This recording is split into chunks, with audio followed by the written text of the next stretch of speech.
Sound. We can't hear you, Neil.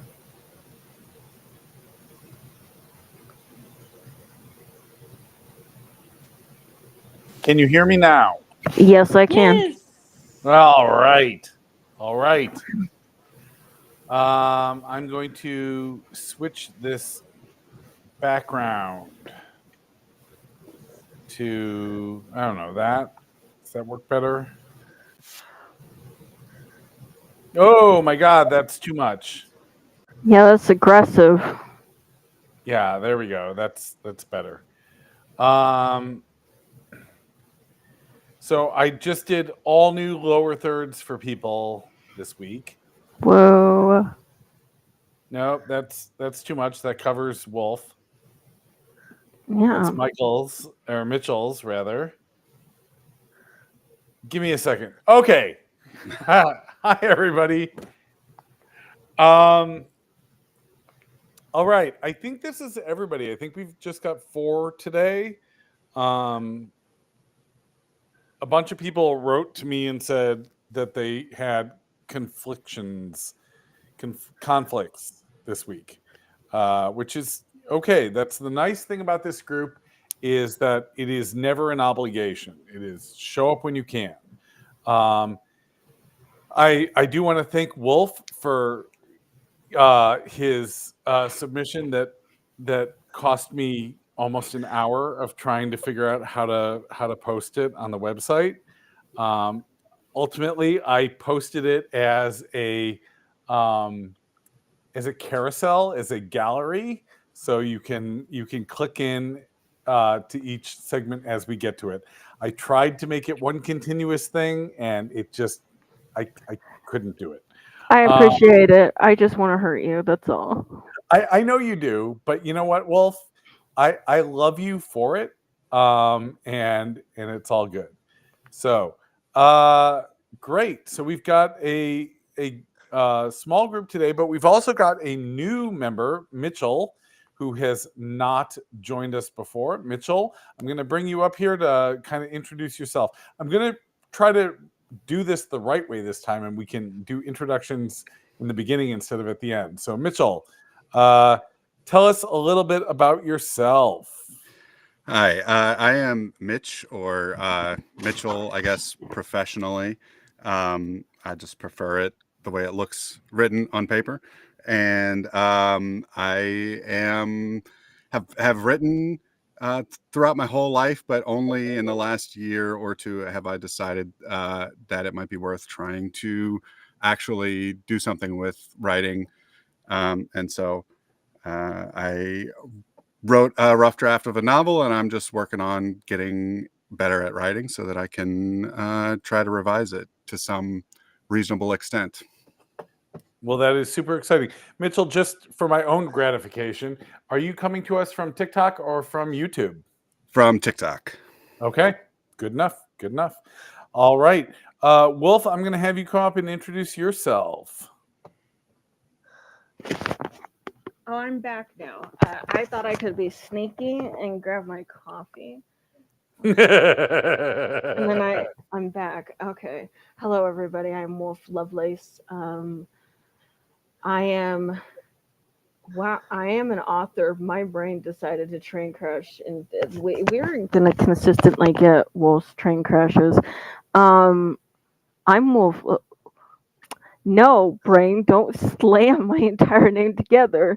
I'm Wolf Lovelace. This is a train crash introduction. I wrote a shadow game, The Silent Scream. It's out on Kindle right now. It asks the question whether or not a bystander is culpable for the crimes that they witness. It is a hybrid novel which combines graphic novel with traditional novels together. I'm a crazy person. Okay, we're good. Wolf is a crazy person, but Wolf is also an exceptional writer. And I think we're going to get to see that again tonight. Vespera, you sent me a beautiful book cover. Introduce yourself and tell us about that. My name is Vespera Moore. That's my pen name. This book is called Torn. It's going to be my first foray into doing sort of like a horror thriller with some romantic elements. And I just got word back that my first 2 chapters were perfect from the person. So I am like, yes. Yeah, it's really good. I actually was able to read a couple of chapters of Torn myself because I was going to if you ever want to hit me up with Spira and get that cover, yeah, the cover's nice, but you know, you know. Um, Oh, absolutely. All right. I am Neil Christensen. I am the author of 2 novels, Dark White and Malcolm Karma Cold Turkey. Both are available widely in paperback. Dark White is available widely in ebook as well.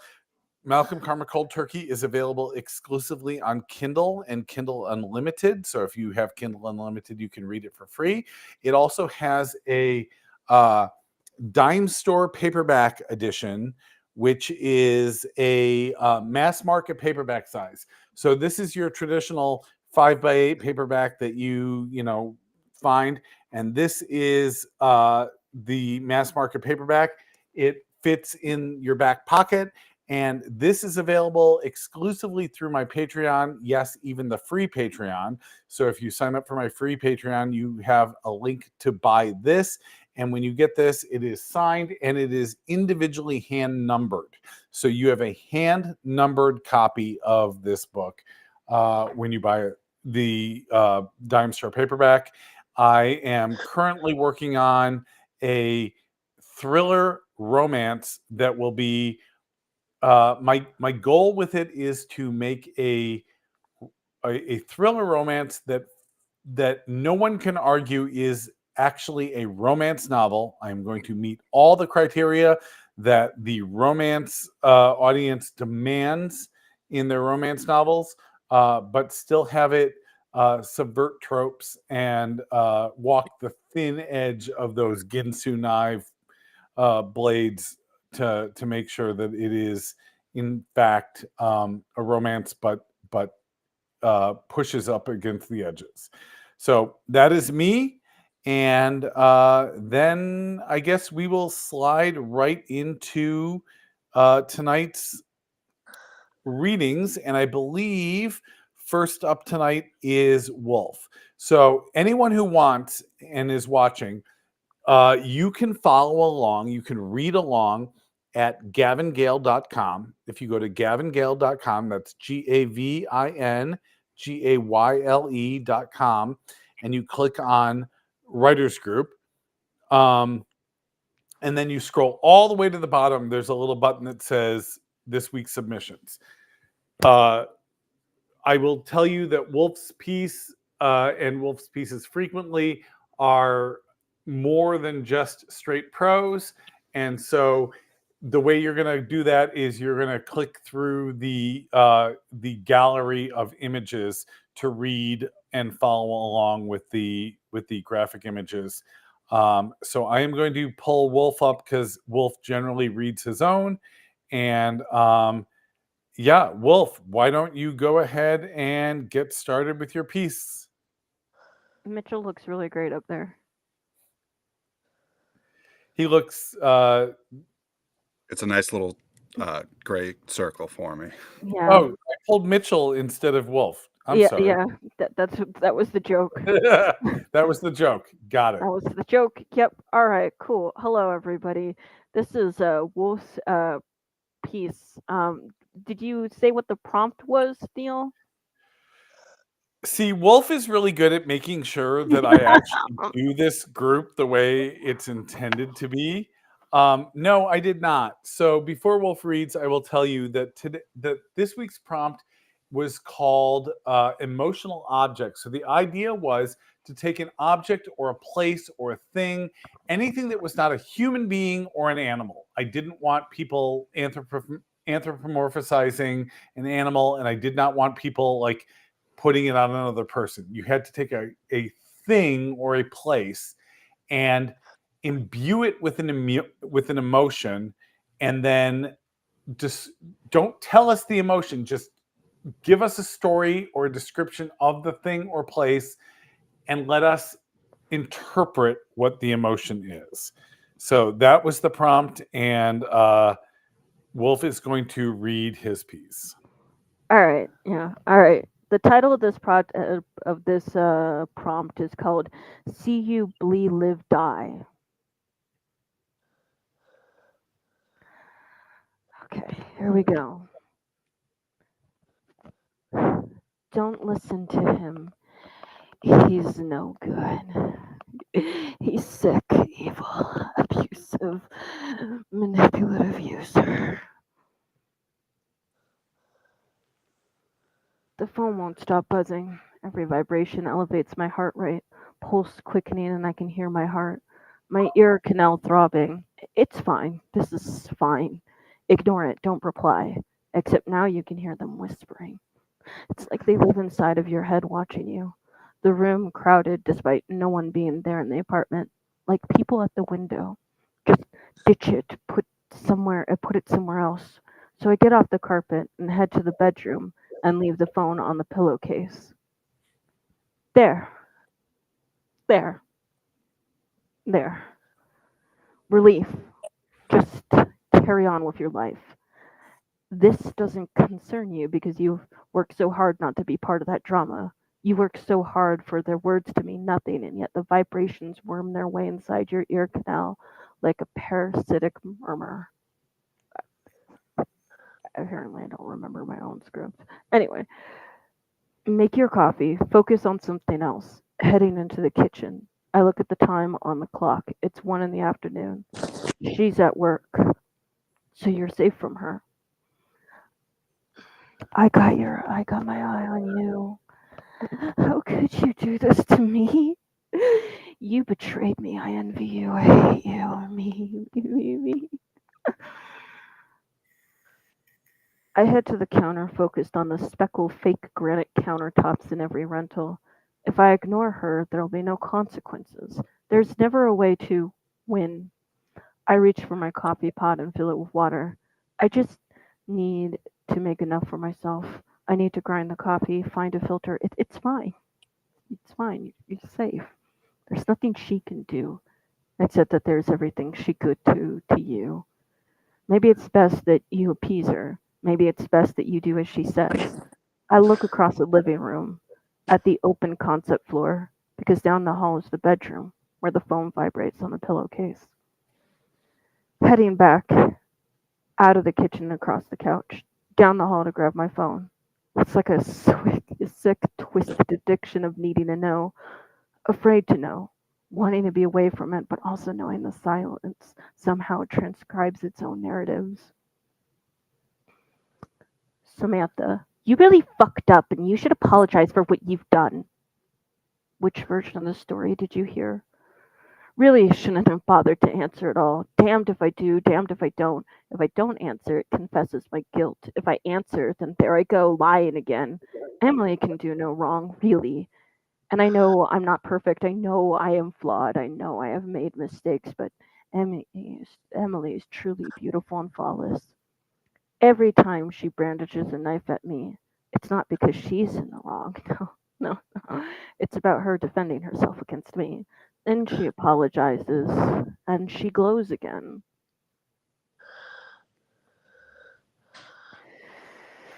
Samantha, you really fucked up and you should apologize for what you've done. Which version of the story did you hear? There you go again, playing the victim. You truly are sick. You're lucky to have Em in your life. It's funny, the things that leash us. For me, it's this little box we need every day to make work calls, to plan events, to find friends, so on and so forth. She got me this as a kind gesture. When, or if we were happy. I don't even know anymore. Staring at the screen that glows and staring at the messages that have been etched into my brain, each letter, each verbal jab forming scars on my heart. The screen flashes, the phone vibrates like the way my heart beats, and I realize how much control this thing has over me. Because by extension, it is her control. Every time the screen goes dark, all I see is her eyes watching me. She knows everything about me. Not what I've told her, but what I can't keep from her. If I take money and run, she'll check the bank accounts. If I ditch the phone, then no one will find me. But if I take it with me, she'll find me through the GPS. She checks my phone logs to make sure I talk to the women she approves of, to make sure I'm at work and making work calls.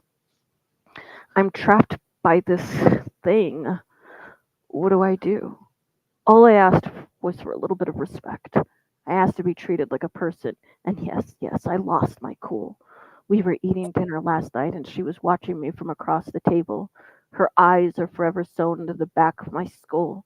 I can feel her gaze through the walls, or when they are staring straight at me.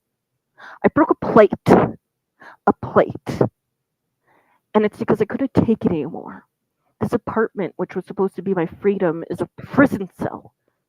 I can't escape alone. I'm on edge. Not alone. She's behind me. She's behind me? No, because she works until 6. Emily, what you did last night with the plate was very selfish. That set cost me $200, you know? And now one's missing. I know, I lost my cool. I'm sorry. I was set off and I should have regulated better. You're gonna have to make this up to me. You know that? And you still haven't apologized. I did. Over and over and over and over again.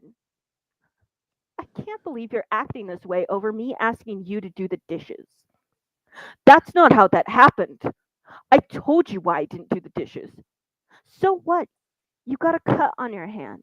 You can just wear a glove and it has bandages. I don't see how that stops you. Looking at my hand, that wasn't a very smart idea. Trying to take the knife away from her. But instead, she ripped it out of my hand and tore through my palm. It still hurts. Typing messages with one hand has been difficult, or I do speech to text, then correct with my left hand. Sometimes I worry that she's going to kill me. And how can that be possible when I'm a man? How can I be so afraid of her conditions of control? Can't I overpower her? But if it ever got physical like that, I'd be the bigger dog and her the smaller dog, so clearly I'm the one in trouble. So, what do I do? I can't leave myself alone. I can't kill her. I hate that option either way. I don't want to hurt her. I have no intentions of hurting her, but I also have no intentions of hurting myself, except that I have. Every act of rebellion against her, I get reprimanded. I'm the mentally ill one. I'm the crazy one. If she doesn't respect my boundaries, I didn't communicate well. If I lose my cool, I need to better regulate myself. But if she loses her cool, she's busy. She had a long day. She's allowed to have off days. What about my off days? What about when it's all too much for me? Cole, Emily is home for lunch. I hadn't calculated that as a possibility, and my stomach sinks with dread.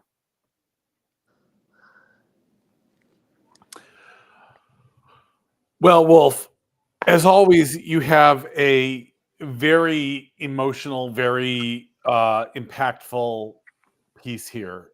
Um, I mean, you and I can talk on Discord tomorrow, but this is so very much my last marriage. Um, this is why I had to get out of that marriage. This is exactly what I was going through. My my problem is that I don't know what the object of the emotion is, and I don't know what the specific emotion we're going for is. I suppose the emotion could be helplessness. I suppose the emotion could be desperation, but I don't know what the object is. Um, so that is where I'm struggling with this piece. The piece itself, just as a standalone work, is great, and I adore it. Um, I definitely feel it, but I struggle with it as a piece for this prompt. Um, so I'm gonna pull Vespera up to comment on it because maybe she caught what I didn't. Um, excuse me. It's the it's the message, the phone. I think it's the emotions tied to the messages. So it's more so a metaphorical object. Uh, it's very well written. Very it certainly draws your eyes. I always love what he does. I can't talk very well right now, so I apologize. Um, I'm guessing it's kind of. It's not really. I'm trying to think what the emotion would be. Is it?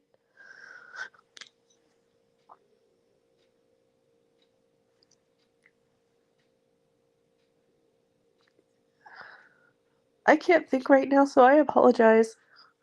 It's okay. It's okay. You're good. I will have Mitch come up and talk about what his responses were. And if you want to come back, you can let us know. Okay. So first off, I've never given this kind of feedback before, so bear with me, but I did take some notes. I really enjoyed the kind of the stressful oppression that this piece offered, and that was kind of my I don't know if oppression is an emotion, but that was kind of my takeaway from this. Um, and to Neil's point, I think my reading, the object that was doing this oppression was the phone. There was a section in the middle where the narrator kind of started to talk about being trapped by the apartment, and I did feel like that confused the issue a little bit about what really was keeping them in this oppressed, stressed state. But that's in terms of just my overarching impression of the story as it relates to the prompt. Um, some other notes I really enjoyed the kind of I'm not super familiar with your work, Wolf, but I enjoyed this kind of secondary voice that exists in the narrator's head, like this almost like there's this other person inside of them trying to be the even head and like talk them down from the ledge. Um, so that was really cool, and I thought the timing when you brought in that interstitial voice was also really good. So we had a good flow of action that was broken up by the second voice saying like, "Oh, you can't do that," you're safe. What and whichever kind of interjection that voice was making. Um, the only other thing that I really had on that is, and this is maybe a stylistic choice, starting some of the sections with the ing verbs kind of left me confused about which point in time we were referencing, if that was the present or if it was the prior incident with the plate. But again, that may just be adding to that feeling of uncertainty about what's going on in their life. All right. That's all I got. Thanks, Mitch. Thanks, Mitch. Wolf, I was going to make you Scott and not give you a chance to respond, but I think I'm going to reserve that just for Scott. So you can go ahead and give us your feedback on the feedback. Okay, so I don't know if you guys ever read this book, and I can't remember the name of the book right now, but it basically labeled each character holding an object, and each object that they were carrying, one of them was carrying a journal, one of them was carrying like a photo, and the other was carrying like the what do you call it, the trauma of the white man. So the object was metaphorical. So the object in this case was control, and then each object in that has been labeled in the piece was like just a form or a tool in which the object was there. And then of course the emotion was anxiety and paranoia and confusion. I love that. Literally, so my next book was supposed to be Bishop Church, but now it's going to be this romance thing, this viral young blood romance thing. And but one of the next books, either, you know, 2 or 3 books down the road, is a book about, I told you that this reminded me of my last marriage, which was deeply abusive in this way. And and at this point the book is simply called Coercive Control, and that is what I'm seeing in here. It's this sense of coercive control. It's, I'm going to control you through your emotions, and uh and by controlling your emotions and how you're able to feel about things, I'm going to control your actions and therefore your life. And that is what I'm seeing here. And so, while I am going to let you get a pass by A by margin. by a margin, by having a non-object be the object of your emotional. You didn't say that it couldn't be metaphorical next time. No, I did not. You're right. I did not. I did not say that, and I should have expected as much from you. So, um, well, as always, like, you have a voice that no one else comes close to, and um, while I think that this was borderline appropriate for the prompt, I still think that it was a brilliant piece of writing, and I'm glad to have read it.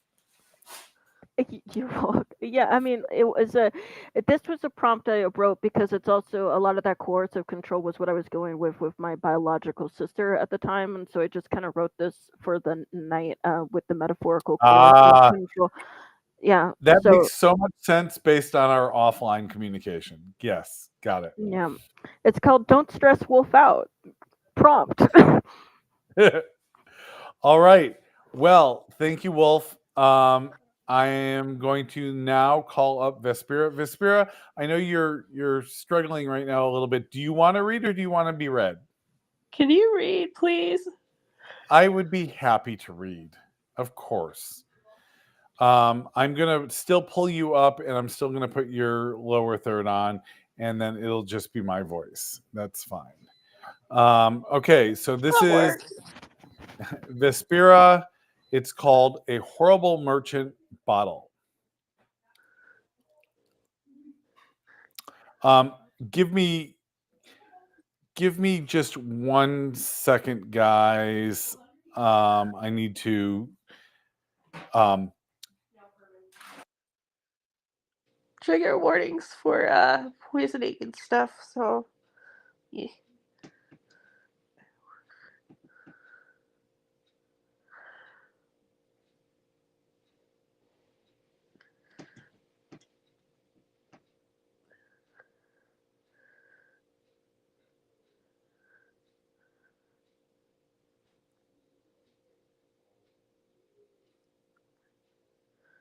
sorry, guys. I just needed to get a glass of water so that I can read. Um, okay. He should send her away. Peter closed his eyes while tilting his head towards a white ceiling with dark wooden exposed beams. The bottom of his lips quivered. No rational parent would do what he was about to do. He should hide her away, but what if they find her? If they capture her, his daughter's life would be extremely distasteful. That was putting it lightly and very mildly. Peter opened his eyes as he tilted his head down, observing the small glass bottle between his fingers. The bottle felt oddly smooth, exposing every contour and slight curve. A nobleman presented it to him during one of his many perilous adventures. He continued to look at the small bottle with a cracked, strained smile. What a trifling, unassuming object one might readily mistake for another. I could place it among my spices, send her away, ask for safe passage for her. A small voice inside his head tisked him. What mercy could you expect? Offer your head for safe passage? But once you are dead, who will be there to protect her? I have friends. He tried to reason with his inner monologue. Dead, aged out, or merchants. Can you trust anyone but that tiny bottle? She deserves to die peacefully, with honor. Some of those people would taint her, break her. Can you guarantee her safety? The inner voice questioned him. No, he mumbled aloud. He pulled the cork out with a small, jerky struggle. Once uncorked, he dropped three drops into a cooling red liquid in a dinged up pot that sat on a black wrought iron wood burning stove. He corked and then slipped the tiny bottle into his pocket. Peter stirred with a dented ladle. Daddy, is the fruit drink ready? A soft, melodious voice called out. Almost, darling. I don't think I can play today. He hesitated, lifting his head. His eyes, for a moment, stared at the white smudged wall behind the stove. A light brown shelf stacked with various herbs and dried spices interrupted his vision. Each small bottle brought to mind the one in his pocket. Peter's eyes flitted in her direction, but he refused to turn his body. His shoulders tensed as he thought, and he caught wisps of her hair out of the corner of his right eye. That was a lie. He squeezed his eyes shut. He needed a few more minutes with her. Even if he wasn't looking at her, he needed to fix this expression before he faced her. His face pulled at itself, stretching. Peter could feel his skin pressing against his muscles as he forced a thin smile upon his lips. Peter rigidly turned his body as little daydreams influenced his mind. Mental images of her playing, calling him daddy, and running to greet him, along with the little conversations they would have in the kitchen. He swallowed, but the lump seemed to be caught. Finally, her visage settled in his line of sight. He inhaled deeply before grinning. He spread his arms out. Come now, why the long face? Peter froze for a moment, his expression briefly changing. Cynthia looked like her mother in contrast to him. Soft, worry? We're going to have a conversation about that word. Soft, worry brown hair, pale, fair skin, big doe eyes, and that innocent, trusting smile, while his skin was coarse, weathered, and a darker tan. A fleeting memory surfaced, his wife grasping his face, cursing at his sharp, clear blue eyes, which seemed to darken because of his actions.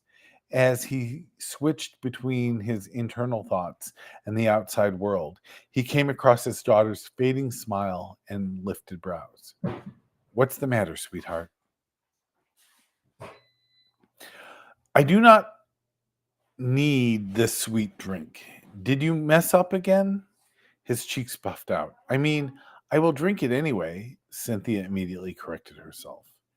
As she spoke, Peter's head tilted.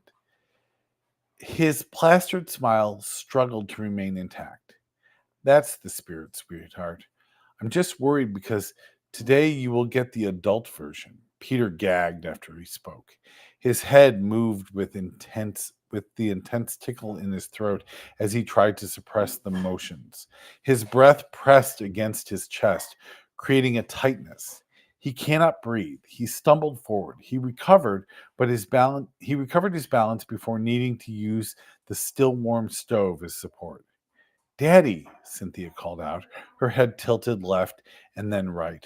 Her voice was soft and wavering, drawing the attention back to her. Let me get the cups. His lips turned up as his body quickly flipped back around. His arms came across, just striking the small spice shelf. He paused briefly before abruptly opening two dark stained wood doors above his head. Metal dinged plates, bowls, and small drinking cups were randomly arranged inside the darkened space. His hand darted in, snatching two of the small metal cups. Then he balanced them on the edge of the stove. He filled the two cups carefully. Peter cheerfully put the ladle in the pot, picked up and carried the cups over. He placed one in front of himself and the other in front of Cynthia. Fruit drink, she cried with glee. It's still hot. Be careful, he warned her. Cynthia nodded, but her hands quickly went to the metal cups before retracting. She tried one more time before grasping the small metal cups and gulping the thin juice, spilling some down her face. Hot, she cried in the middle of continuing her.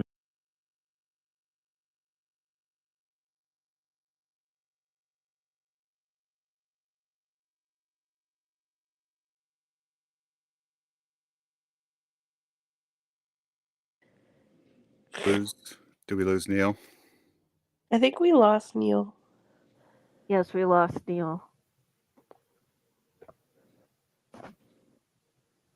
He spelled wiry wrong.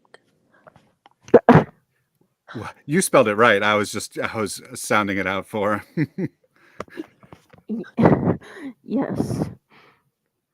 Guys, I'm sorry. My microphone came undone and it like caused some problems. So just it's just gonna sound crappy for a minute. Can you hear me? Sounds fine. Yeah, Yes. we can hear you. Okay.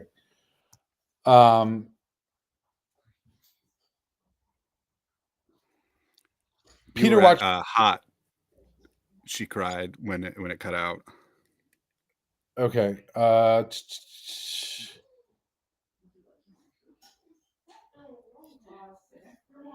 Hot, she cried in the middle of it. Okay. Peter watched her, his features stretching as his eyes widened. His brows raised. After a second, she pulled the cup away. It fell from her grasp to the ground. You're not drinking. Her vision swayed with the movement of her head. Cynthia gradually slumped forward, her small head almost planted onto the sturdy wooden table. Peter's hand shot out, catching it. His hand lightly covered her face. A single tear slipped from his right eye. The wetness glistened and glided down his cheek. He took 2 steps, pushed her chair out, and picked her up, cradling Cynthia against his chest. Peter placed one of his hands on each shoulder of his, her nose facing the crook in his neck. He exited the tiny square room, proceeding down a long, dark hallway to the very last room. Peter entered the room with his eyes darting around. His heart thundered in his chest. A doll, a few dresses strewn about, and her unmade bed. He laid down on the bed and let his thoughts consume him as the bottle weighed against his upper thigh, reminding him of its presence. It was his sole option to protect her, to maintain her purity, so the horror of his enemies would not touch her innocence. After his thoughts ran full circle, his hands ran through Cynthia's hair. Her soft, wiry tresses brushed against his coarse palm, leaving behind a tingle. It reminded him of when she took ill and then cradled her head. The stillness in his arms bothered him. His head tilted in both directions as the wet droplets slid from his eyes. The peaceful expression of her face he knew to be a lie. It was a gift from the poison. Its presence was imperceptible, yet it included a sensation of blissful dreaming. After a few moments of holding her head, he softly placed her down on the bed. His hands moved from behind her and then plastered themselves on both sides of her body against the rough white sheets. Peter stared down, and his chin tilted towards his neck as he squeezed his eyes shut. He pulled away, facing the dark brown doorway. His right hand slapped across his eyes. He gritted his teeth, holding back a guttural scream. Peter's chin turned up. He faced the whiteness of the ceiling again. His body heaved with each breath. He tilted his head towards the doorway again, opening his eyes. In the corner of his left eye, the color of her brown hair swam in his vision. He gulped as his upper half twisted towards the foot of the bed. He reached out for a white woolen blanket stored on a chest. His hands grazed against the slick wood as he picked it up. In his hands, the warm woolen blanket did nothing to cure the numbness in them. His movement appeared stiff, unlike his usual fluid actions. He shifted his torso towards her head, the blanket secure in his grip. Peter lifted his arm over her, carefully unfolding the blanket in the space between her and the wall. There we go, sweetheart. Daddy is so sorry he cannot play today. He draped it from her head to her midsection. He stood and turned to face his still half-covered daughter. Peter knelt at her waist. His hands reached out for the blanket, and he pulled it down, enveloping her. The house rattled with sudden thunderous echoes from the outside. Peter darted up as the hooves of horses, neighs, and various other sounds joined in unison.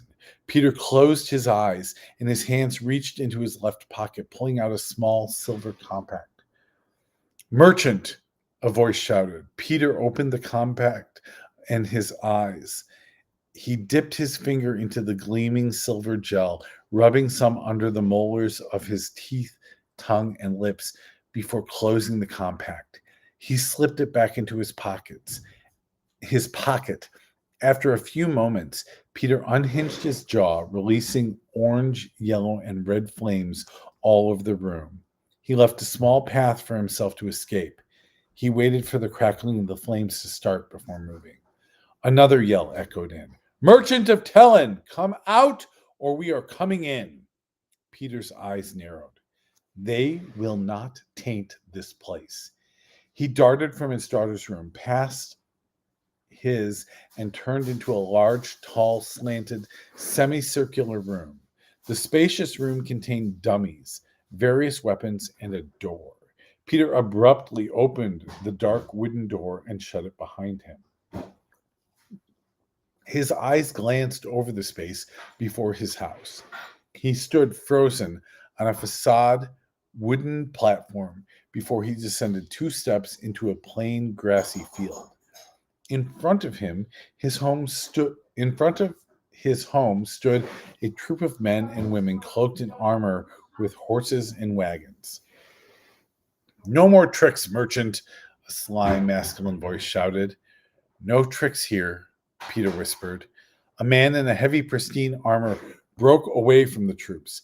"How does it feel to know you will pay for your crimes? And do you believe me when I say we will kill you, your daughter will be taken care of?"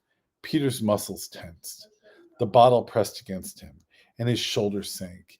He should have started with her bed. How will they treat her corpse if it does not burn? "Why do you not answer, merchant?" "Did true power strip you of your bravado?" said the man. After Peter's pursuer spoke, his door quickly exploded. The wood creaked and groaned, splintering out. The debris caught everyone off guard. Peter flipped around, seeing a woman standing in the doorframe. The woman was holding Cynthia in her arms. A thick blast of grainy black particles erupted from behind the unexpected guest. Peter's eyes widened as he spun around and covered his face with his arm.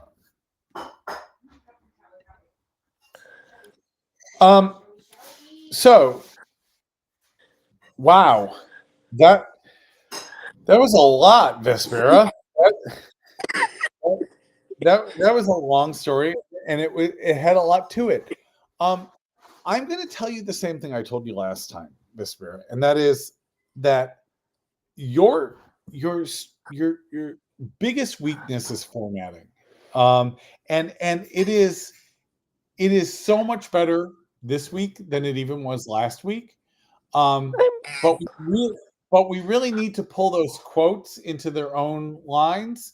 Um, and I only say that because, as you could tell as I was reading it, it is difficult to for the reader to understand where we're at when the quotes are built into other paragraphs. But you did one thing I'll say is like I think in the past I've seen you've had multiple people's quotes within a single paragraph, and I didn't see that this time.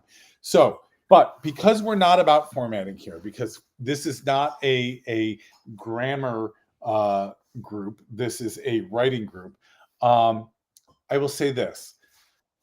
Uh, I knew what the object was. At least I think I did. It was the bottle of poison. And I definitely like God. This was a strongly emotional and impactful piece. Um, and I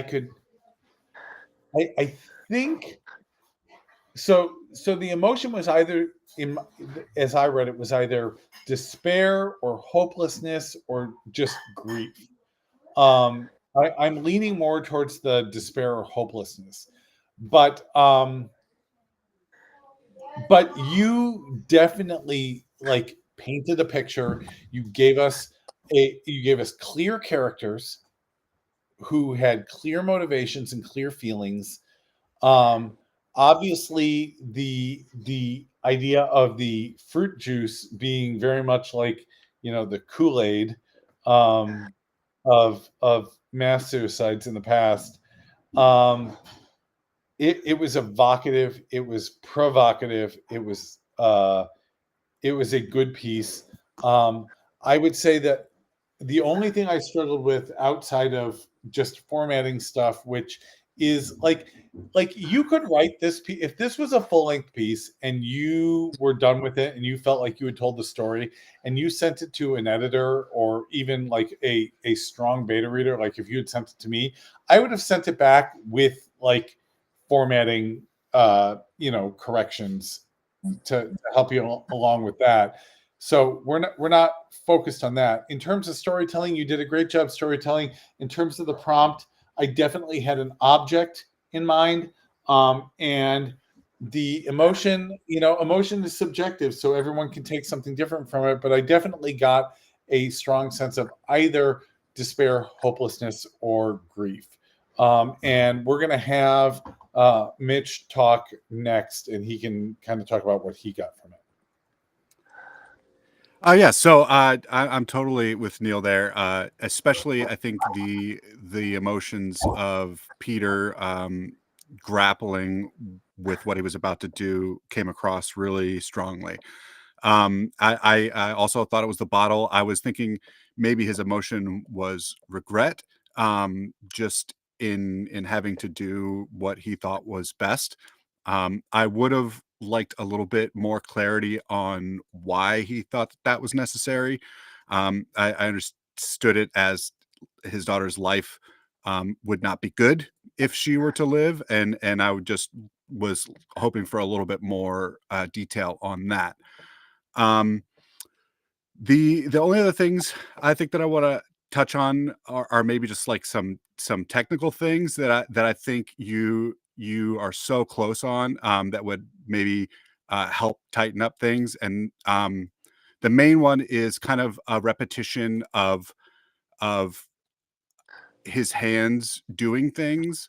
Um, and in some cases it's okay, like he ran his hands through her hair is a very like touching, close thing.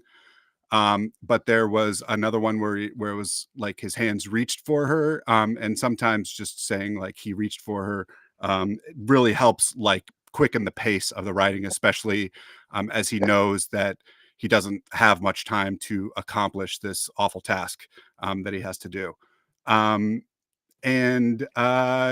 the only other technical thing that I had with that is very similar. I think it's okay to not specify like which eye or which hand he's using, unless it's like he only has one hand, and then it might be important that he's doing it with a hand for a particular reason. But really, I agree with Neil. I think you did a really good job of the struggle that happened in this story. So thank you. All right. And Wolf, what do you have to say?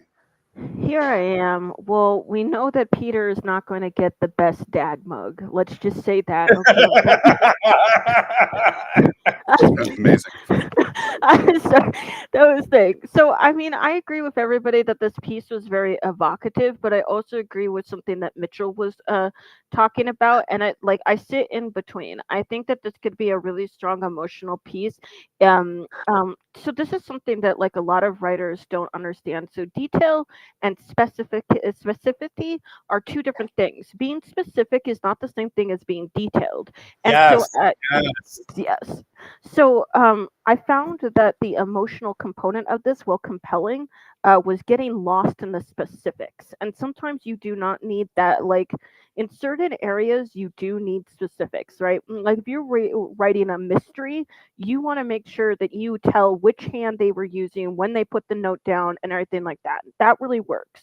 But in a piece like this, which is really strong and evocative, and you want to really push that emotional, like, that you actually learn that Wolf talks with his hands, everybody.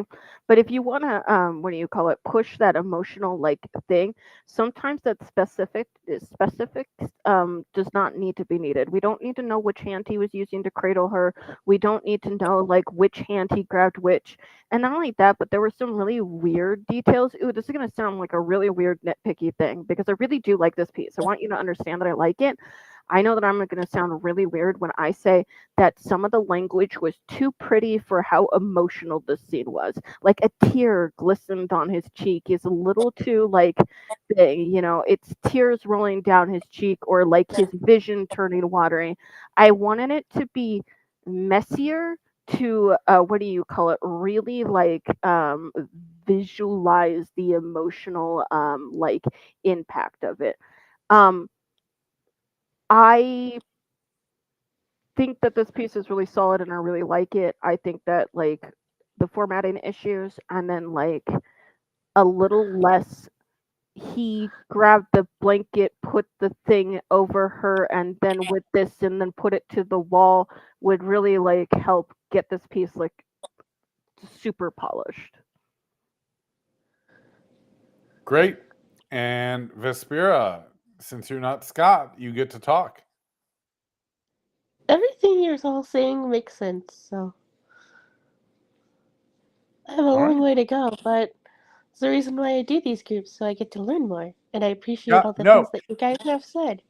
And I will tell you that it is a marked improvement over even the last week. Like every time you submit, like your stories are always really strong. And every time you submit, I see like I see you taking the feedback and applying it. And that is what it's about, right? I have a dog that is trying to crawl into my uterus and it's really bothering me. Okay. So thank you, Vespera and Mitchell. Mitch, I will tell you that the way we usually do this is as you saw, you get a choice. You can read your piece or you can have your piece read. Okay. I'll read for today. I like reading. Lovely. I may make you read sometime in the future just to get a different perspective on the voice that I'm trying to use, but I won't do that to you today. So my piece is called Cardboard. Once or twice a year, I dream of lost treasure in my bedroom closet. Not gold coins or piles of money, jewels, and riches and the like, but a less tangible kind of treasure that always dissolves in the layered folds between subconscious and reality. treasure of the kind that, upon waking, leaves my heart fluttering and grasping for what was. I'll sit up in bed and watch the fading outline of an idea caught in the periphery, convinced something vital should fill the space instead. Treasure like a forgotten word, nagging and insistent but out of reach. Babe, can you grab another box?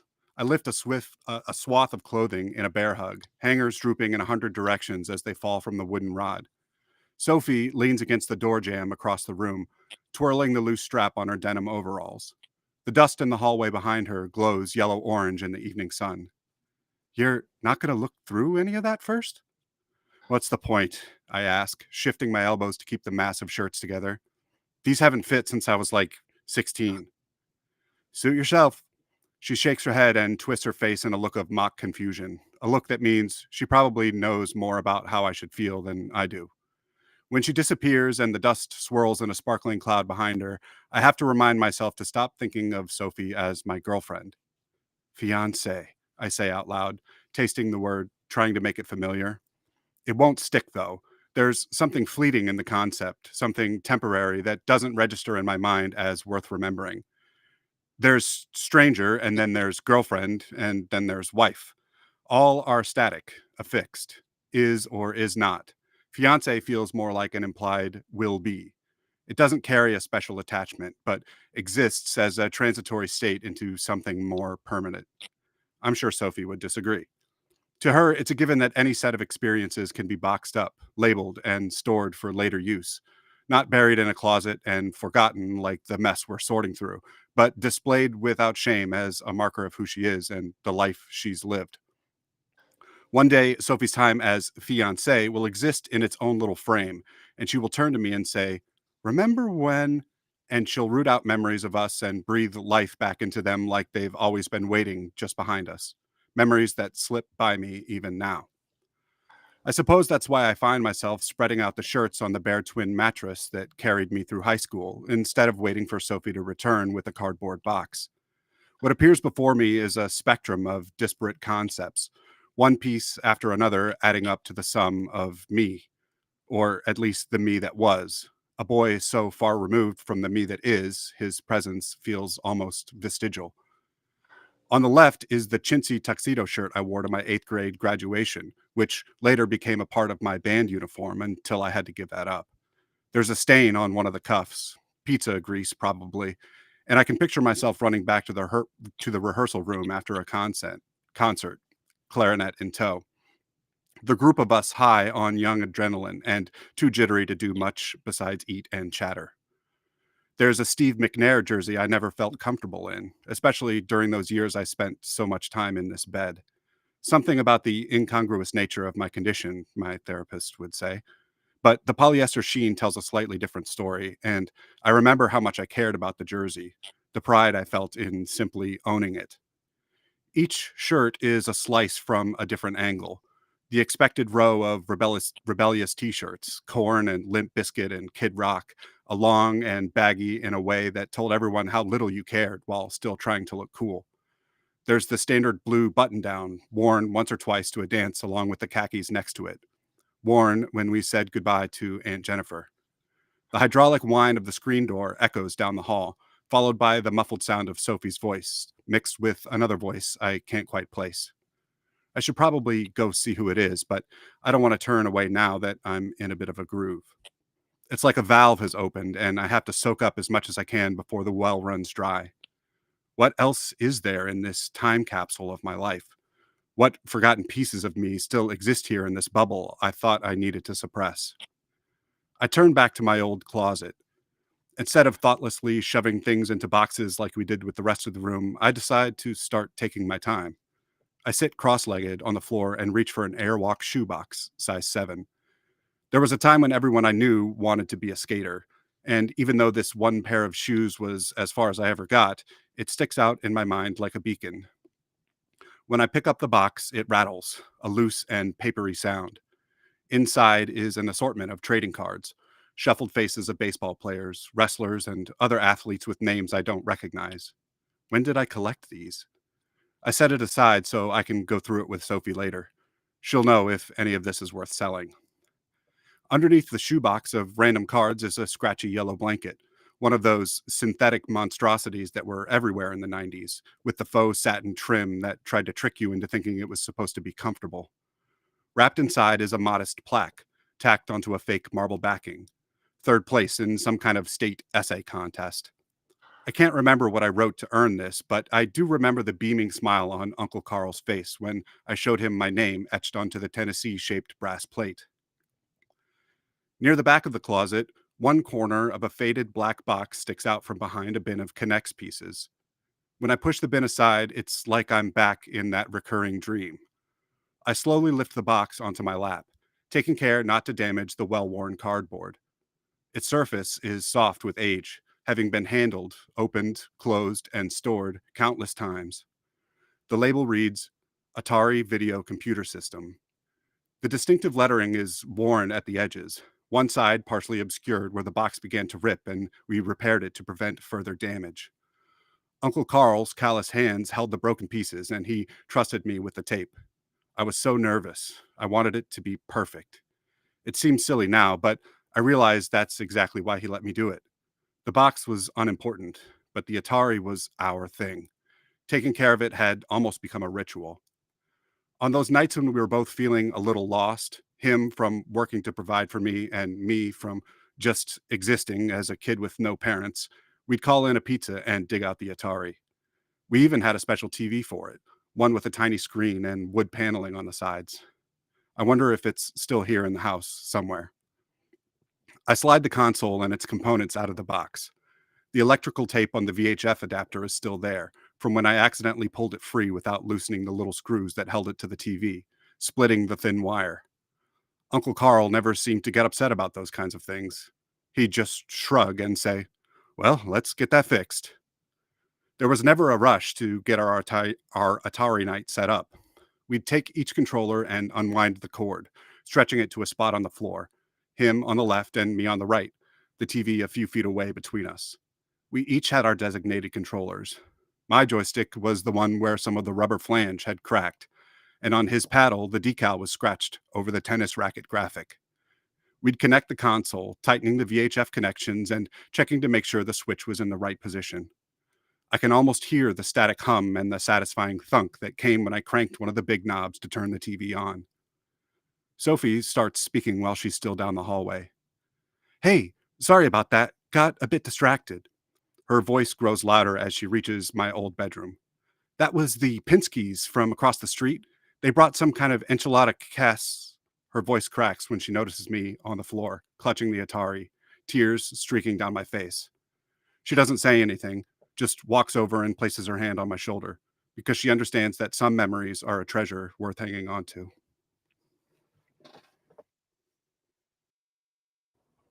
Oh, Mitch. I mean, I'm gonna ask you a question, and you can tell me to fuck off. Okay. But I think I know the answer. I think I do. Mitch, how old are you? I am 39. Oh, wow. Okay, you're younger than I expected. You're younger than I expected. Um, this so for the first half of this, I was like, okay, so the thing is like the it's not a thing. It's just like the boxes or the shirt. Like it's just the past. It's like the objects of the past. And I was like, okay, well, I get it. Okay, uh-huh. And then you got to the Atari, and I realized very quickly that the Atari was the object. And um, man, I'm 47, and this, and I'm going to say something right now that we are all going to be able to recognize is the beauty of hosting this on YouTube, that I can say this instead of not being able to say it on the other platform. This piece is straight up nostalgia porn. This is absolutely like that's what this is, and it is for me, and I was in it. I the emotion I would just call nostalgia. I would call it like remembrance, yearning, but really it all just comes down to nostalgia. It's a happy memory of of youth, of the past, and it is focused around the Atari, and I feel it so desperately. My best friend had an Atari, and we played all the games, Pitfall and Frogger and Pong and everything. And my parents would never buy me a video game system. And then, of course, they bought my little brother a Sega Genesis later, and that was, ugh. But when I got to college, I met someone who had an Atari 6800 that they were just like done with, and they were just giving away, and I got it with with like 30 games. And man, I sat in my dorm room in college in 1997 playing Atari games, and uh it was amazing. So I I think let me ask you this, Mitch. And normally you don't respond until the end of the session, but I have a question for you. What genre do you generally write? I'm all over the place. Um, the novel that I'm working on is horror, um, and I'd like to write like sci-fi fantasy. So I just kind of try to take inspiration from whatever idea is there. Because this felt very literary fiction. This felt like straight up literary fiction, and um and you've got a voice. You have a mastery of language. Um, yeah, I don't have a whole lot to be critical of. I generally try to find something to pick apart. I and I'm sure if I went through this with a fresh set of eyes later, um, I could do that. But I was so completely like in it because this like spoke to me that I was in the story, and I couldn't pick anything. So it was delightful. Wolf is much younger than us and will have better actual literary criticism. All right, first, Wolf is going to make his sassy, salty comment. Wolf wants to say the boxes, the shirt, the sneakers, the thing. Wolf got in trouble for having too many objects, and and I'm what do you call it? And I get that the Atari at the very end was the object. Although I would give you the same criticism that I was given is that when you were starting to describe the shirts and the shoes and stuff like that, and with the boxes, I felt like that like mid chunk was a little bit lost in the sauce, and I didn't really know what was going on. And I do admit that my brain just started slightly wandering and slightly disconnecting from it because it was just like thing, and I didn't quite understand what the emotion was supposed to be until we hit the Atari, which was nostalgia. But maybe that's coming from like the perspective that I don't necessarily have the experience of having childhood nostalgia as somebody who came from a traumatic background. You don't remember your childhood in that same way, so maybe I just couldn't emotionally connect with the piece, and so I'll admit that that's like my flaw. I think that the writing in itself was clear and concise, and I like the dryness of the narration. There's not like a lot of pretty like word phrases and not a lot of thing, but I kind of like that dry flatness that comes with the narrator here. What do you call it? It was nicely written. I think that the flow was good.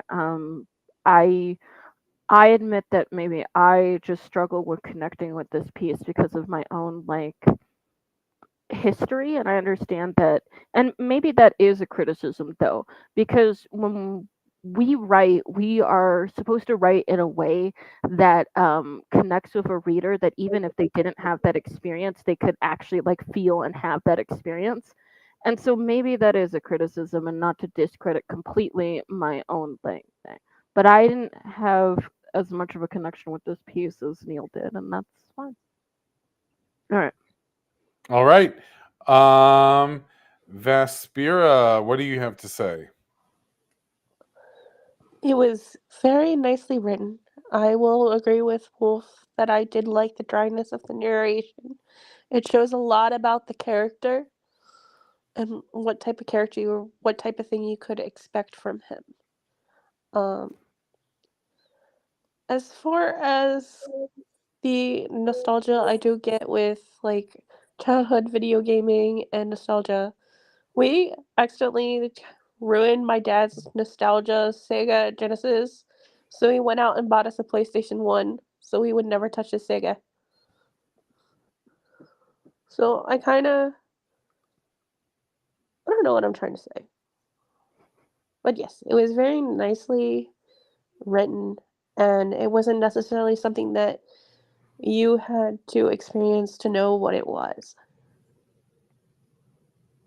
Yeah, Sorry. I'll agree with what Wolf said in terms of getting to the actual piece took a long time. Getting to the actual object that we were focusing on took a long time. And again, like I I've certainly been in the place of uh, joining lives with another person, and that act of what do I keep, what do I throw out, and so I was able to connect with that, but I agree with Wolf that during the beginning portion, when I wasn't quite sure what the object was, because was it the shirts, was it the boxes, was it just the idea of old things? I was a little confused and a little like, where are we going with this? And it felt like it was taking a bit of a time to get there. Uh, but and again, my bias being that I was able to connect with this so deeply and immediately, like I was your target audience for this, so so I enjoyed all of it. Whereas the non-target audience says, "Hey, once we got to the object, I definitely felt that connection, but it took a long time getting there." I can recognize that as a criticism. Mitch, go ahead and give us your take on the feedback. Yeah, thank you. Yeah, Wolf, I think you completely nailed it there. That is very well diagnosed. I did struggle with finding the path to the story that I wanted to tell, and I didn't. That middle muddy part there is definitely me trying to like set the stage for the object that I wanted to focus on without really knowing exactly how to get there. So that's 100% correct. The uh, the nostalgia is absolutely the emotion that I was going for. I think probably some of what muddied it too was I wasn't entirely sure if I wanted the object to be um, just the room, and the physical place that triggered these memories, or if I wanted it to be specifically the Atari, and I think that probably comes across. So yeah, thank you. I mean, so if Atari is the object, because we're talking about these pieces, and if you did want a thing, I'd actually start it with him discovering the Atari, and then but this is my personal like thing, and then we could have instead the memories of the Atari and like the various different things, because obviously there's a time period of that Atari. There's like an entire thing, and focus solely on the Atari aspect of it. Yeah, yeah, I like that. All right. Well, I guess to my unfortunate acknowledgement, it is time for mine. And so I will read mine. And I'm as since I had Wolf do this last time, and because even though Vespera is definitely senior on the roster here, Vespera has been not feeling super hot. So, Mitch, when I finish up, you are going to lead the critique. So you'll critique first, and then you'll call out who you want to critique after that. And we're gonna go ahead. And this is called The Darkness. The darkness was tactile and thick like molasses. It oozed out of the house onto a small cement doorstep, smothering the moonlight. I felt its eerie warmth across my toes and around my ankles. It seemed to whisper silent cautions that filled my mind with dread. Something moved beneath me, a dragging sound that made my skin crawl. I couldn't look to see what it was. My eyes were fixed on the darkness. I felt the thick darkness move around my feet and heard the scraping of shoe leather on concrete. I gasped. It was my feet that were moving. I reached for the iron rails that edged the small stoop where the large crow and cardinal had lit, but my fingertips fell maddeningly short. I felt my body enter the house the way one feels themselves enter a hot bath. I felt the darkness wrap around my skin like a physical thing. It was hot and suffocating. My flesh tingled, and my lungs felt crushed beneath that flat, heavy stone of terror. I couldn't even hear my pulse. Inside the blackness, a million bony fingers urged me deeper into the horizontal abyss that simultaneously bid me not come any further. I try to recall arriving here. Was it by foot? By car? Who called me to this place? For what reason was I now falling upright into emptiness? A match is struck.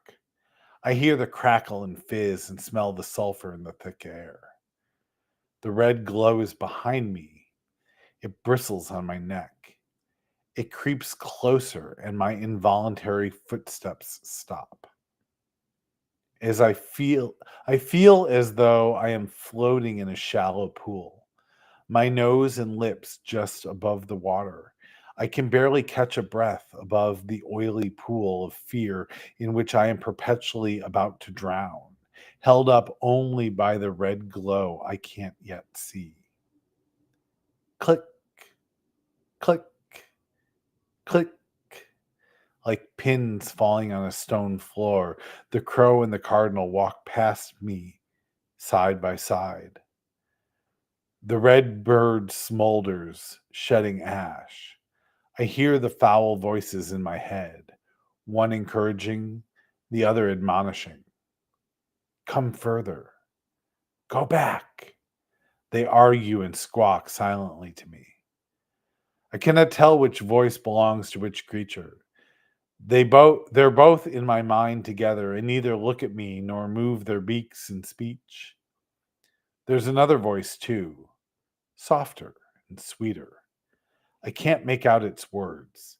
It's far away and shapeless like wind in the tops of trees. The birds continue their light, clattering persuasions. Come further. Go back. But the voice in the breeze insists I take notice. It is a lightness in the quicksand of black that I find myself suspended in. With no direction to move, it suggests a tension within myself. My winged companions ceaselessly peck in my consciousness their contrarian advice. Move forward, I say. Go back, I insist. And the other points inside to a place even more frightening than this inky cavern. I covered my eyes with my hands, but my mind sees without them. Inside, the blackbird and the redbird fly without moving. Wings spread, they glide at me without getting any closer. Behind them is another. I see it, though formless. Its voice is clear and familiar.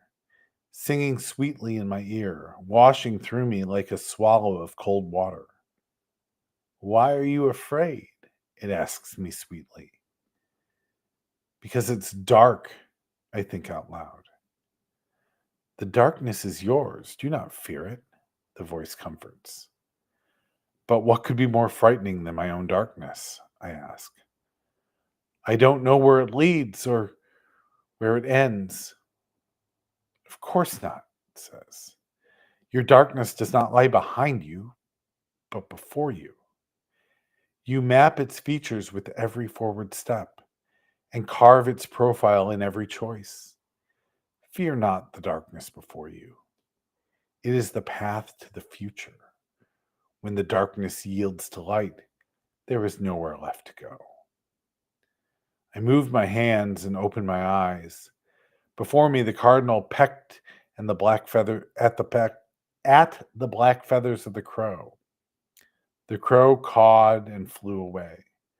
The house remained black and dense and devastating. The redbird whispered, "Move forward," opened its wings, and disappeared with its glow. I flung my hands forward, feeling for some hint of safety ahead. I reached and grabbed, but felt nothing but smoggy, dark uncertainty and fear. The air seemed to sweat, and my ears pounded with emptiness. I reached further out in front of me, but felt more and more of less and less. I reached deeper and deeper until I felt my body tip. My toes slipped out from under me, and without even thinking, I took a step forward. I felt a cool, evaporative feeling on my back. The hairs on the back of my neck stood up with a refreshing chill. I felt the oily heat abate. The darkness before me remained absolute, but behind me, I felt cool relief and light. I stepped again, and again came the relief, and again. And for the years and decades that followed, I took step after step, each step into the same unending darkness, with no signs of relief, but with every step into the darkness around me and through me, the darkness inside of me, I knew that always the reassuring light of experience was just another step away.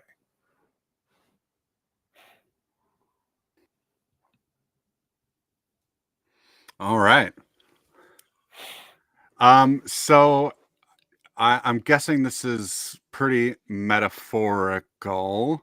Um, the the the biggest emotion that stood out to me, if I could name it, would probably be apprehension or maybe indecision.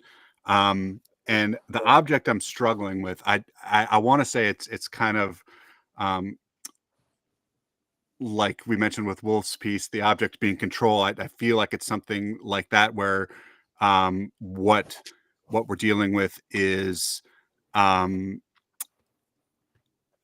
the future. But maybe that's not quite it, but that's kind of the vibe that I got.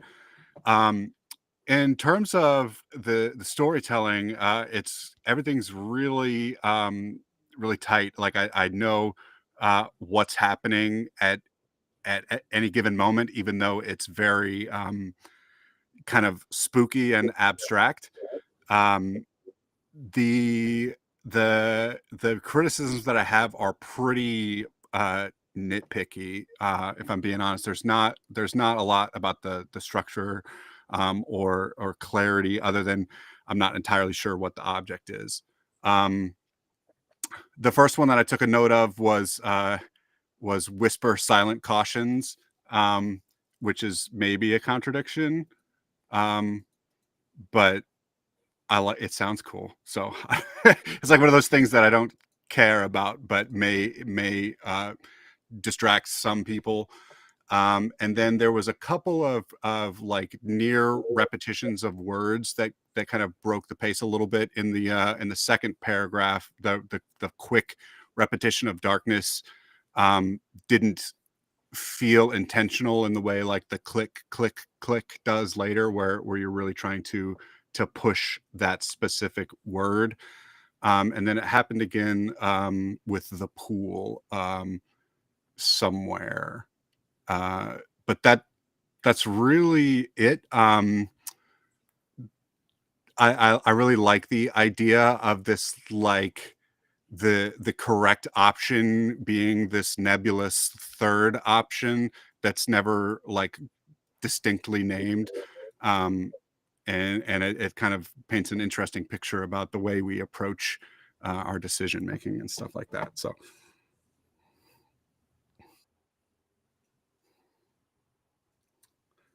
yeah, I think that's it. But I got to name another person. How about Vespera?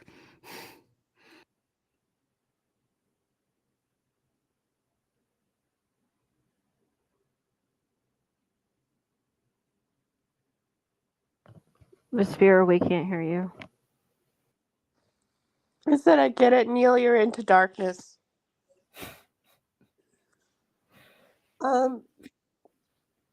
I've started reading Dark White, and I can say honestly, you could have used better words than continually using darkness. But I fall into the same pattern of doing that. I have a story titled Light, and I've used light far too many times in that story. And it's a rather easy thing to do, is to always rely on the safest word choice for choosing something like that. But I had to literally get that. It's almost beaten out of me by one of my previous editors, is that it's too close together in your paragraphs. It's too close because you of where you have the darkness. Other than that, I really have no problem with the story. I think it is the emotions are tied to, I don't want to say that the house is metaphorical, but it's like somebody is like, I kind of want to be here, don't want to be here, I need to be here type of thing. I'm not exactly for sure what I'm trying to say. It definitely has better formatting than any of my pieces will ever carry. So I can't say that. Um, but yeah, I'm becoming more clear-headed. The flu thing must be kicking in. Um, that's all I have to say. I'm sorry. It was nice. It was nice for what it represented. Sorry.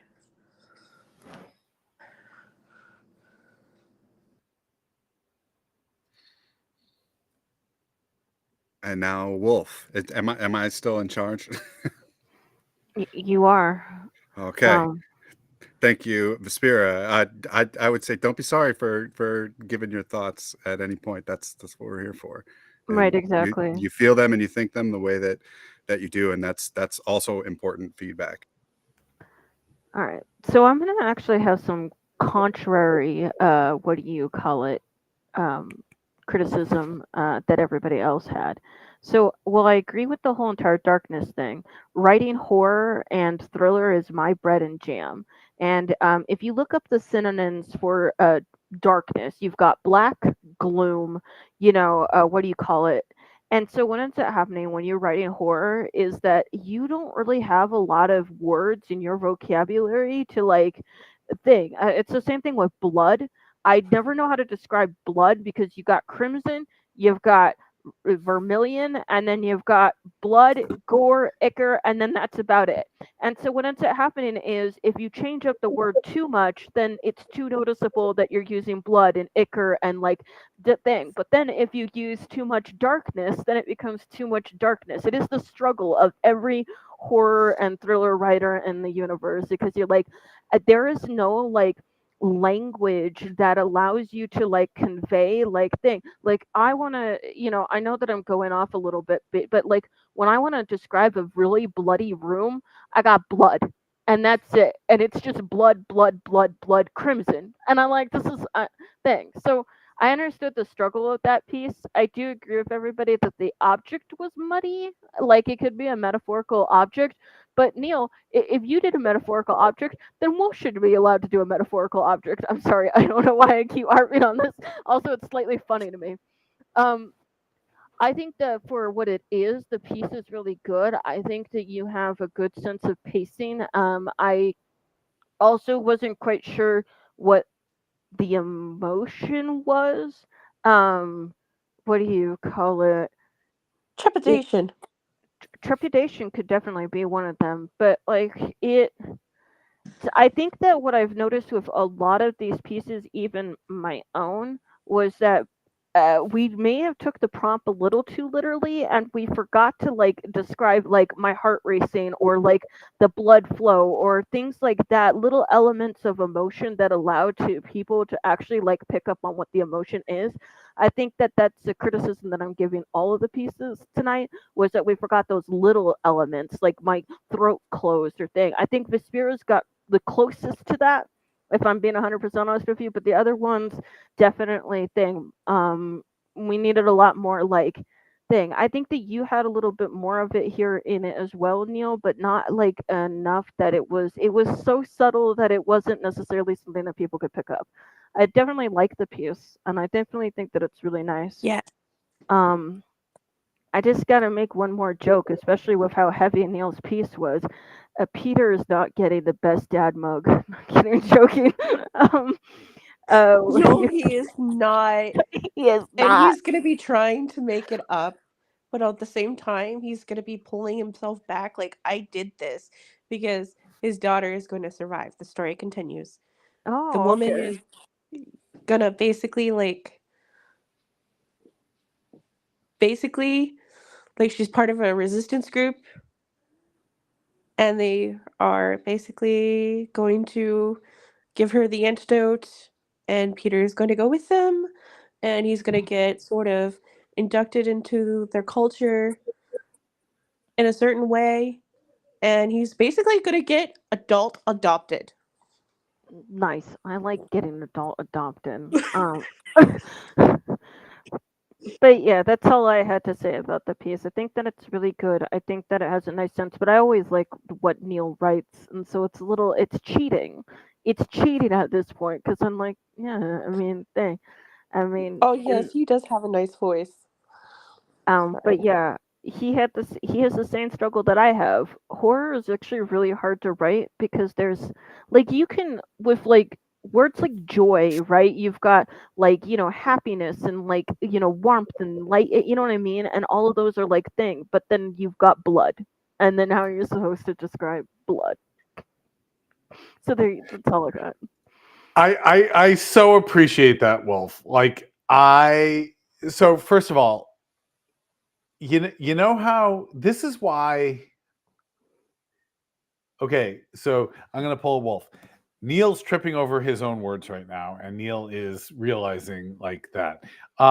So you know how people tell you to read your pieces out loud when you're editing, or have the computer read it out loud to you.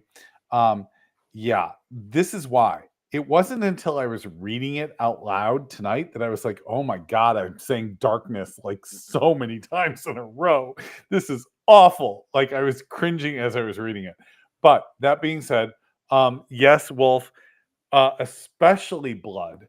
I can think specifically of a scene in Dark White where it's like, oh my God, I had to say blood like 10 times in a row. And I kept trying to come up with a different way of saying it. And yeah, it's like blood and crimson and scarlet. And like there's only so many you know, shades of red that you can reference.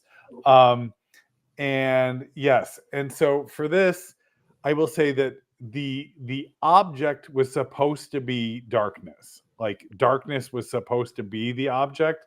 And so yeah, I said it too many times in the beginning. Um and the emotion was supposed to be dread or foreboding, or what was it that Vespera said that actually when she said it I was like, yeah, that's even better. Trepidation? Trepidation, yes. I think that even sums it up better than like I think that's the emotion I was going for, and I didn't have the word at my lips to say it, but Oh, I hate when that happens. yeah. So so you got the emotion right, definitely, and the object was just.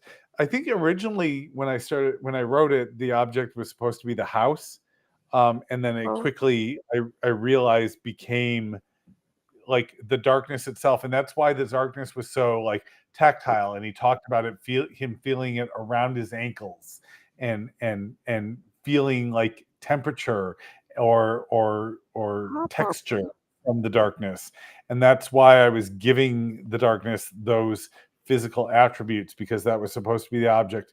But I think that all of the criticism was very well uh supported, and I agree with all of it. Um, and I appreciate it.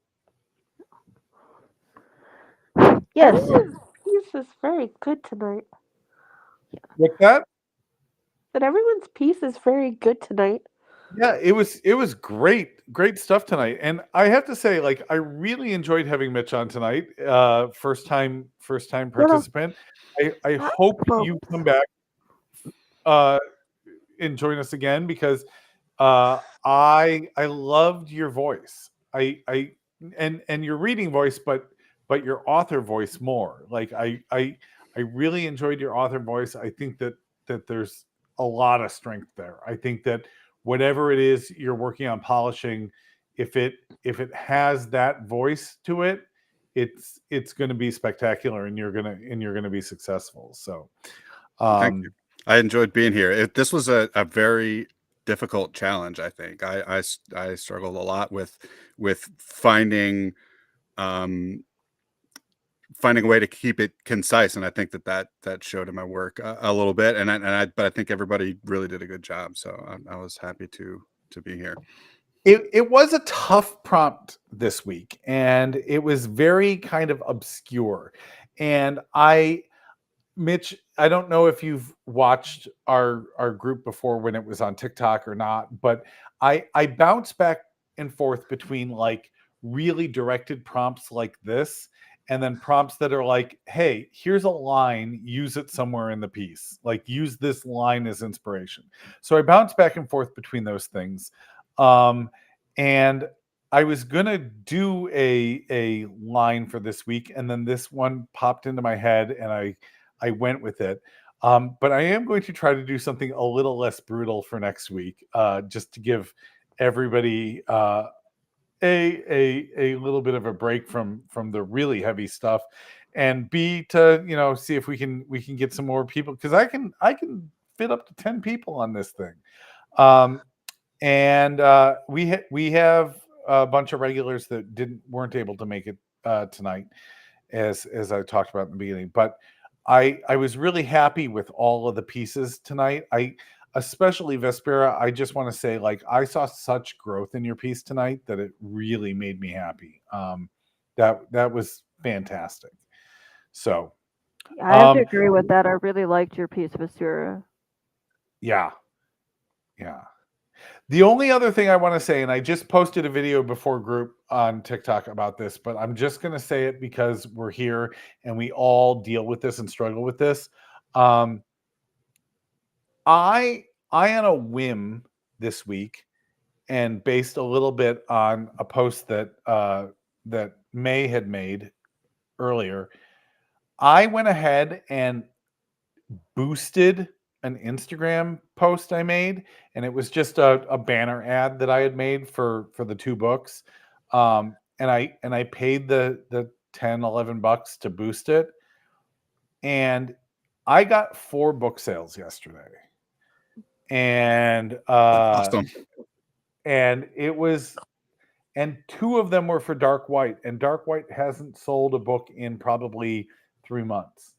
So as you're just like considering things, um if you have a really good post that is promoting one of your books and you're really particularly proud of it, it costs like 10 bucks to boost a post for 2 days, and I saw results from it. Uh, And so yeah, unfortunately for me, being a non-binary author, with Meta's what do you call it, new rules allowing people to call trans people mentally ill, I'm not on Instagram or Facebook, and I so I'm like, I hear you and I support you in that, and I would like to be able to completely disconnect that as well. Unfortunately for me, like, I mean, look, there's principles and then there's like commerce, and I like my principles to be strong enough to just give up commerce, but literally there's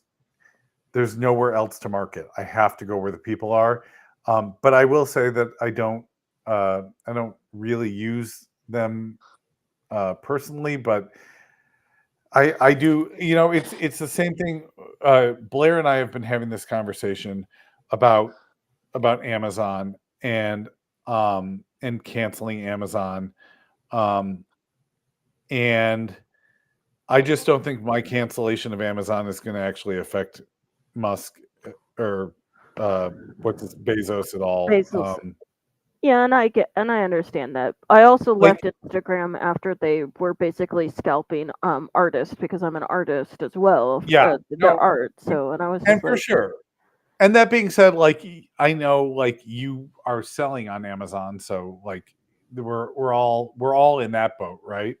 And this is the thing that drives me crazy in the conversations I'm seeing, where people are like, I'm canceling my Kindle Unlimited subscription because of Amazon, and screw them.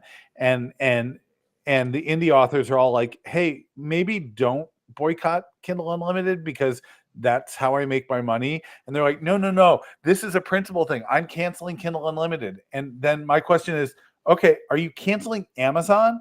Well, no, I can't cancel Amazon, but I'm canceling Unlimited. And it's like, well, no one gives a shit about your Unlimited subscription. Bezos for sure doesn't. All you're doing at that point is hurting the people that you say you're supporting. If you're going to cancel Amazon, then cancel Amazon. But don't be like, I'm canceling Kindle Unlimited and that's me doing something. right. And then, like, the other thing is that if other places want indie authors and support indie authors, one, they need to platform indie authors more. And two, not only that, but they need to be offering as more or much more or at the same as Amazon. And I think Amazon's the one of the, out of all of the programs currently, that is offering the highest royalty base when Yep. it comes to authors. And so if that's the case, then the others need to be able to offer about the same or even more. And then that's the thing. But you talking about the whole entire digital stuff, you want to hear my crazy project that I'm working on?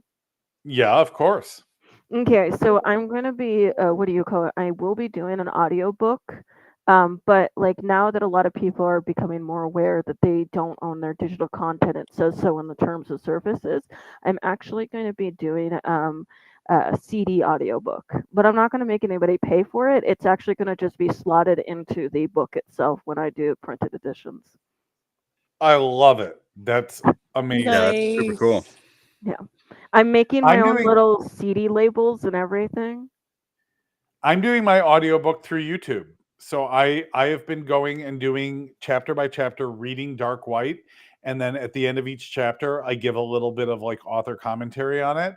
And then the goal is, once I have all the chapters done, then I'll go and cut out all the audio commentary, stitch them all together and upload it as one big, like the entire audiobook um on YouTube.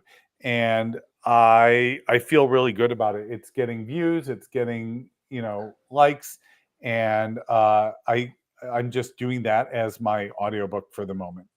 That's pretty cool. Yeah, I mean, I had originally decided that I was gonna do it on YouTube, but I liked, so like, you know me. This is my platform, and I don't ascribe any other like author to the platform that I have. But because I'm an author who basically has built my platform on both my principles and commerce, and I try to balance the both of them. I wanted to be able to give the consumer their power back, and that's why I'm doing like the whole entire CD thing, because it's like, here, own your shit. Yeah, Okay, own your shit, now take it. yeah, I love it. All right, guys. Well, it has been great, and I will have a prompt for next Thursday up tomorrow. And if I don't have it by the time Wolf wakes up, Wolf will remind me. I will. This is how it works. But thank you, everyone. It was really great tonight, and I can't wait to see everyone next week.